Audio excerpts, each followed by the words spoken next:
अस्सलाम वालेकुम फ्रेंड्स, क्या हाल है। मैं हूं आपके साथ अदनान और आज है ईद का तीसरा दिन और आप नमकीन खाकर बहुत ही वो कहते हैं कि बोझल हो गए होंगे। तो इसके साथ ही मैं आज आपके लिए लाया हूं मैंगो की रेसिपी। मैंगो शेक ना बनाएं, मैंगो शेक की जगह पर ये बनाएं। ये बहुत ही ज़बरदस्त और लाजवाब किस्म की रेसिपी है। इसके लिए जो चीज़ें हमें चाहिए उसमें हमारे पास मैंगो हैं और साथ हमें चाहिए होंगी 2 ब्रेड। और ब्रेड जो है इसको ब्लेंडर में डालकर इसके हमने ब्रेड क्रम्ब बना लेने हैं। बहुत ही इजीली बन जाते हैं, बस 1 से 2 मिनट आपने इसको चलाना है। ये जी ब्रेड क्रम्ब रेडी हो गए हैं और अब चलते हैं आगे वीडियो की तरफ। और अब हमने ले लिया पैन में आधा लीटर दूध और इसमें आपने चम्मच को चलाते रहना है ताकि दूध नीचे ना लगे। और जैसे ही दूध में बॉयल आना शुरू हो जाए तो हम इसमें डालेंगे चीनी। चीनी हमने इसमें 3 से 4 टेबलस्पून डालनी है, तो जितनी आप पसंद करते हैं उतनी आप इसमें ऐड कर सकते हैं। आधा लीटर दूध है, 3 टेबलस्पून मैंने चीनी डाल दिया। अगर कम हुई तो चेक करके और डाल लेंगे, लेकिन उम्मीद है ये ठीक होगी। और इसको थोड़ा सा हिलाएंगे। जैसे ही दूध पकने शुरू हो जाएगा तो हम इसमें डाल देंगे ब्रेड क्रम्ब जो हमने बनाए हैं अभी। और अब हमने चम्मच जो है वो रेगुलर चलाते जाना है। ये ब्रेड क्रम्ब जो है इसको काफ़ी हद तक थिक कर देंगे।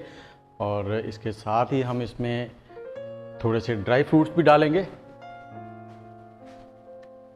ये देखें दूध ठीक होता जा रहा है। 1 टीस्पून के करीब बादाम है हमारे पास, वो डाल देंगे। और 3 खजूरें उनको मैंने बारीक स्लाइसेस में काट लिया, वो डाल देंगे। आप इसमें किशमिश भी ऐड कर सकते हैं। और थोड़े से हैं हमारे पास ये पिस्ते, 1 टीस्पून के करीब, ये भी डाल देंगे इसमें। और इसको हमने इतना पकाना है कि ये बिल्कुल थिक हो जाए। ये देखें जी, हमने इसको 2 से 3 मिनट मीडियम फ्लेम पर पका लिया है और ये काफ़ी हद तक थिक हो गया इस तरह से। और अब हम चूल्हा बंद कर देंगे। जैसे जैसे ये ठंडा होगा ये और थिक हो जाएगा। इसको चूल्हा बंद करके ठंडा कर लेंगे हम।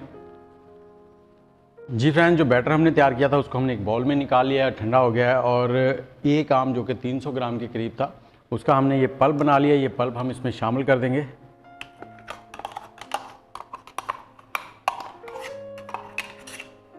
इसको हमने पील आउट करने के बाद मिक्सी में इसका पल्प बना लिया था और इसको कर देंगे अब मिक्स अच्छे से।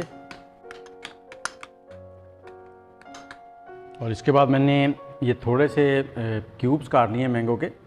इसको इस तरह से सेंटर में हम लगा देंगे गार्निश करने के लिए। ये बहुत ही ज़बरदस्त और डिलीशियस बन जाता है। जब इस तरह से आप पेश करेंगे मेहमानों को या बच्चों को तो बहुत पसंद करेंगे और आपसे पूछेंगे कि आपने ये रेसिपी कहाँ से ली। और इसके बाद थोड़ा सा हमने इस पर ये पिस्ता है ये डाल देंगे बारीक। और 2 बादाम उनको मैंने क्रश कर लिया है, वो डाल देंगे। और उसके बाद एक खजूर है उसको मैंने इस तरह स्लाइसेस में कर लिया है, वो डाल देंगे। तो ये आज की हमारी रेसिपी होगी है रेडी। इसके साथ ही अगर आपको वीडियो और रेसिपी अच्छी लगी हो तो लाइक, कमेंट और शेयर कर दीजिएगा।